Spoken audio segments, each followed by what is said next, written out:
Third part. When darkness ruled the world, people went in time. 10,000 years of memories of the creatures in black were locked into the populace's DNA, and the nocturnal cries of the beasts only served to multiply their fears. Even now, night didn't belong to humanity, with the exception of this one small village. Normally, lamps glowed between the trees here, the long shadows of lovers flickered on paths, and the mirthful voices never ceased. But tonight, all that had changed. There were no human forms out on the moonlit streets. The door to every house was barred. People were huddled around their fireplaces, unable to move, as if that was the only place they'd have substance. Each and every villager was straining his or her ears to catch the movements of a single man. Moonlight falling on every inch of him, Dee slept in part of the vacant lot. Propped up against the trunk of the same demon scruff oak tree that his horse was tethered to, his torso looked ablaze in the light. A few minutes earlier he'd shut his eyes and immediately fallen asleep. He was once again heading to the Blue Mansion to ask its mistress why she'd called him here.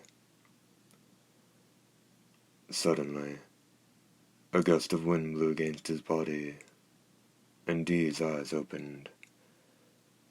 The echo of iron-shod hooves came down the road, and before long a horse and rider appeared in the lot. They were heading straight toward Dee, who made no attempt to get up. "Thought you'd be here," the sheriff said. "Did you meet with her in your dream? With the real Sybil, I mean." Lightly raising the brim of his traveler's hat, Dee stared at the sheriff's honest face. "Finally found out, did you?" "Yep," Sheriff Krutz said with a nod. "When did you know?" "When I called on old Mrs. Sheldon's place with you. I remembered that I'd had a cup of tea there with a blue petal floating in it. After that, it was just a matter of adding things up." "I don't know exactly how, but Dr. Allen intends to get the Bio brothers. Ever heard of them?" the sheriff asked, smiling wryly. After all, he couldn't tell if the information in this world would match that of Dee's own. Dee didn't say anything. The sheriff believed his silence wasn't due to his being uninformed, but rather because he knew who he was going up against, and it didn't matter to him in the least.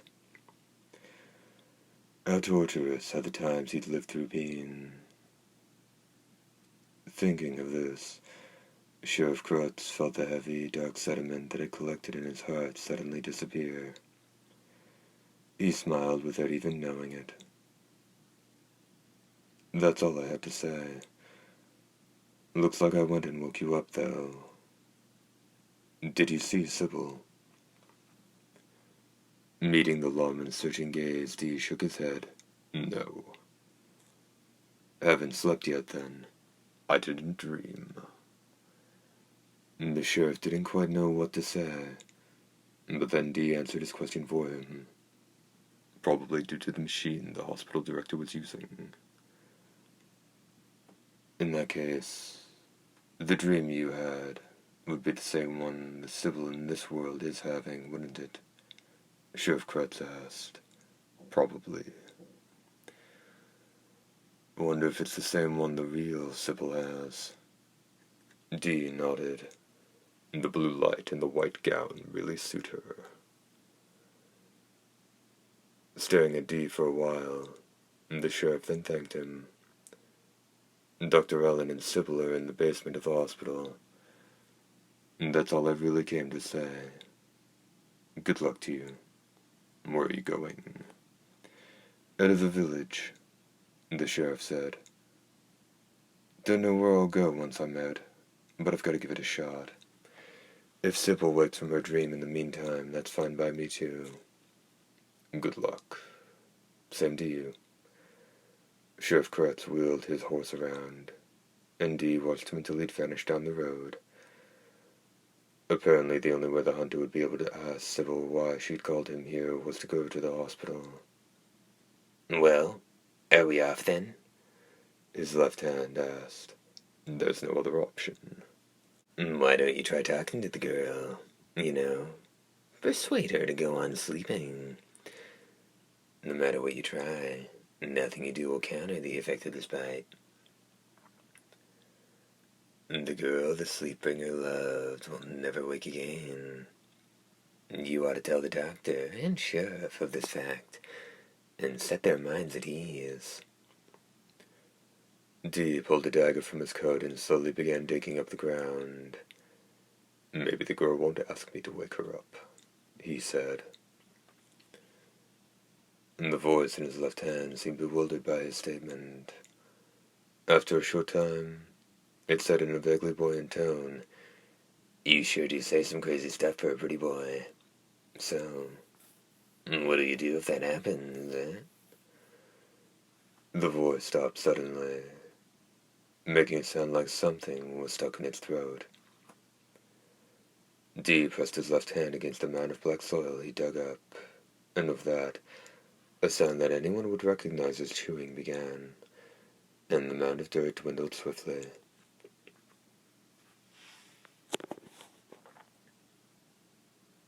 What was happening went without saying. Powered by the four elements of the universe, earth, wind, fire, and water, the countenance carbuncle was taking his sustenance, and yet it seemed to be eating out of frustration. Dee simply kept his eyes pointed straight ahead at nothing, and didn't move a muscle. In no time, the exaggerated sounds of mastication faded. A rude smacking of lips ensued, followed by a belch that shook the darkness.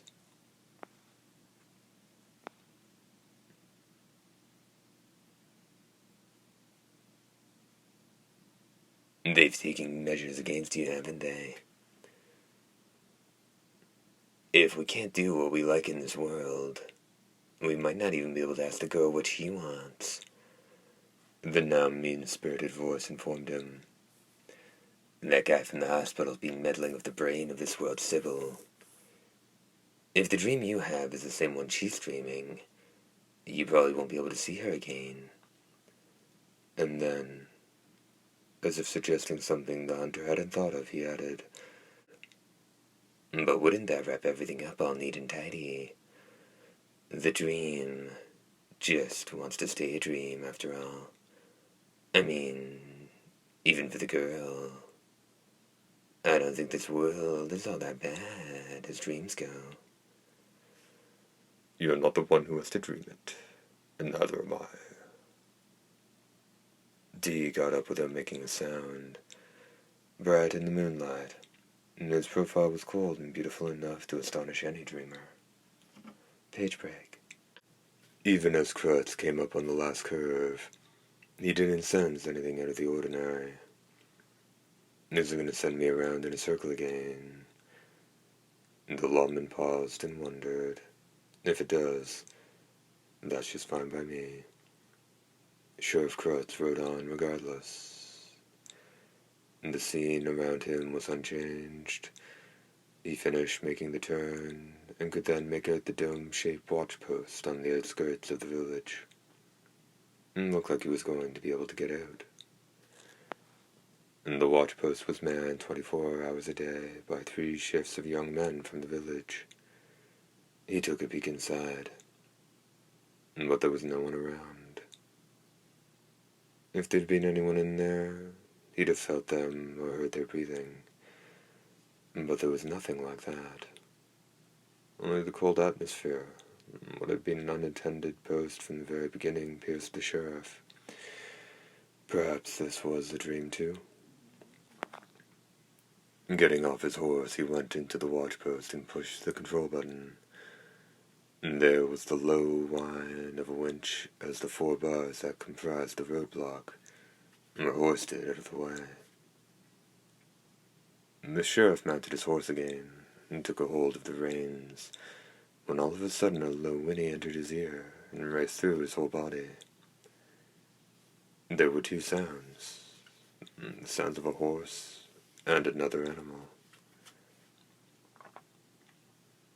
45 to 50 yards ahead of him, the road was intersected by a broad strip of white. Sheriff Kurtz concentrated his gaze on the right side, off to the south. If he couldn't see that far in the darkness, he never would have been cut out to be sheriff. Although it wasn't a particularly common occurrence, rescuing those careless enough to travel by night was part of what he was paid to do. The moon was bright, and yet the two approaching silhouettes seemed to have an undulating darkness trailing along behind them. One of them was a man in a coat on horseback, and the other was doubled over the back of some black quadruped shape, which at first appeared to be just a hump on its back. The sheriff's memory informed him of who they were. Giving a light kick to his mount's flanks, he rode out to the road. The strange silhouettes continued to draw closer, not seeming the least bit unnerved. "Hold it," the sheriff called out to them 20 feet away. The two men halted, as if on cue. Their stop had been so well synchronized, it almost seemed like they were telepathically linked. "You're the Bio brothers, aren't you?" the lawman asked. There was no reply. "I'm the sheriff in this village. Krutz is the name. You keep riding on straight to the north." As soon as he'd finished speaking, there was some reaction from the others. The man on the horse said nothing, but smiled. The quadruped shadow bared its fangs. Either side of the muzzle it extended had a gleam of emerald. Its eyes. From his seat on the back of a cruelly snarling black panther, the shadowy figure said, "He told us to be on our way down the main road, big brother." The tone was mocking. Scorn was a common camouflage for anger. "He's telling us to keep out of his village." Below the source of that voice, there was a wet sound like flesh ripping. The little man who looked like he'd been lying on his belly had risen. The flesh of his abdomen continued to rip free from the Black Panther's back. "We're here because we were sent for," the man on the horse said. He was a figure of imposing proportions, every bit as tall and broad-shouldered as the sheriff. His tone was as dark and heavy as the earth. "You ought to know that. You'd know one of our jobs at least." "Yeah, one of them," the man on the panther's back said. The little man was dressed in black from top to bottom. It was impossible to tell whether or not his lower body was actually fused to the panther's back. "Really? Now, how many more are there?"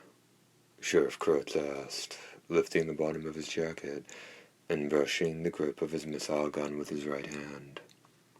He was well aware of the ruthless ways of the Bio brothers, two of the most dangerous killers on the frontier.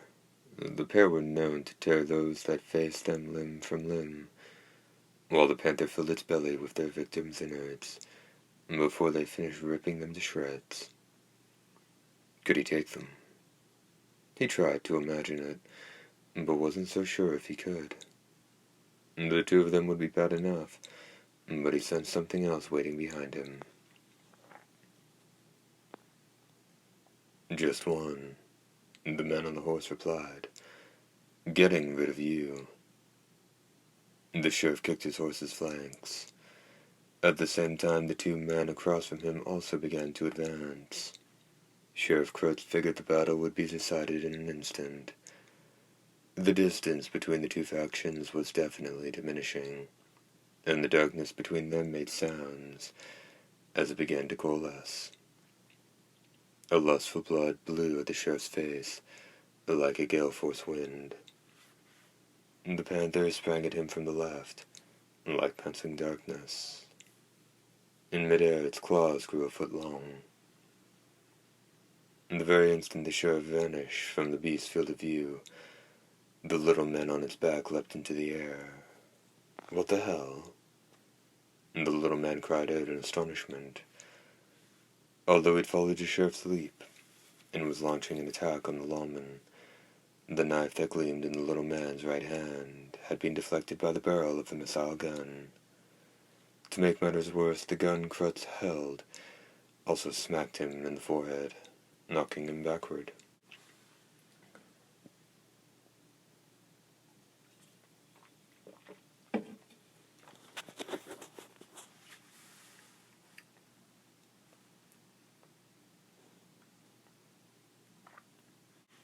Even in midair, the sheriff kept an eye on his foes on the ground. He turned the missile gun that had smashed open the brow of the little man, who was apparently the younger brother, in the direction of the big man on the horse and opened fire. Ah! The man cried, and a second later, he was galloping across the earth. Equipped with a laser targeting unit, the missile loomed a gentle curve. Touching down again, the sheriff fired a second shot at the Black Panther that had bounded off the back of his horse in another direction. The panther didn't dodge it.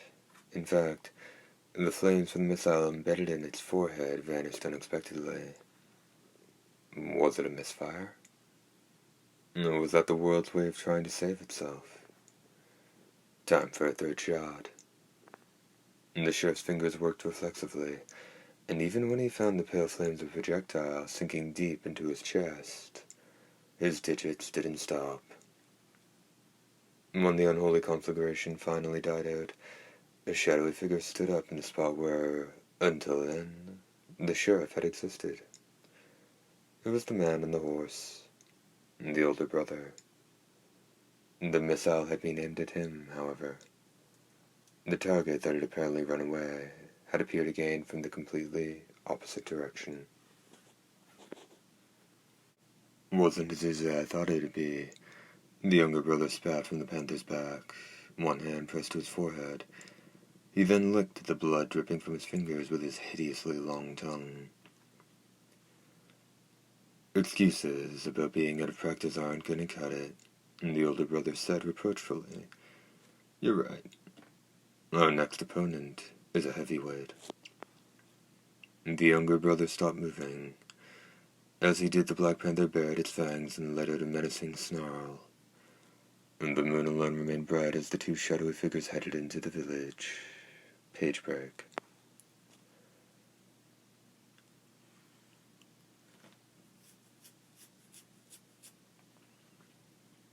It's getting rougher on her, Dr. Allen muttered as he watched the blue line on the display panel. Sybil's putting up quite a fight too, as I thought she might. Of course, that's not surprising, as this world was hers to begin with. Will it be all right? Eiling asked. That machine of yours will only work on our Sybil, I take it.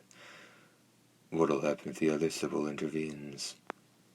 I don't know, the hospital director said.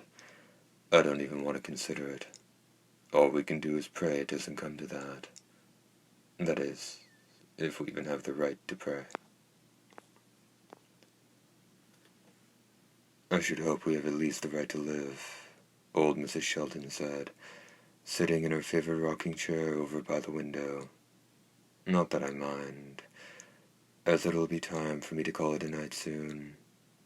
Of course, I can't even get a decent night's rest with the thought of this world of ours bringing me back from the dead whenever it pleases. What in blazes is going to happen next? Who gets to decide our fate? This world? The other Sybil you folks have been talking about? She turned her face toward the floor in contemplation. As Eiling said in a brooding tone, D. What if we explain what's going on to the hunter and try to get him to help us? We could ask him to ignore Sybil's request. I'm thinking that'd be a big waste of time. old Mrs. Sheldon replied, shaking her head. Sybil went to all the trouble of calling him here. Whether he wants to or not, he's gonna wake Sybil up. I have to agree with that, the director said as he adjusted the energizing crystals. Wake her up, Ai Ling muttered. Wake up someone who received the kiss of the nobility. I wonder if he could. What other point would he have in being here? Said Dr. Allen. Ai Ling was about to open her mouth to speak when the old woman's harsh tone stopped her. Leave your thoughts as just that. I certainly don't want to hear them. Silence descended on them until the intercom set in the wall started to buzz softly. Getting to his feet, Dr. Allen pushed the talk button and asked, "What is it?" The nurse's voice wasn't very loud, but the other two heard her well enough. So they're here, are they? The director muttered, confirming that he got in the message, before he released the talk button again. What'll you do? Are you going to leave Sybil's dream erased? Dr. Allen shook his head at Ai Ling's question. His gesture carried something more with it, but the woman didn't want to interpret it as despair. Is there anything else we can do? The old woman asked as she rocked. We won't know until we try, the director said, reaching for the machine. Chapter 5, End.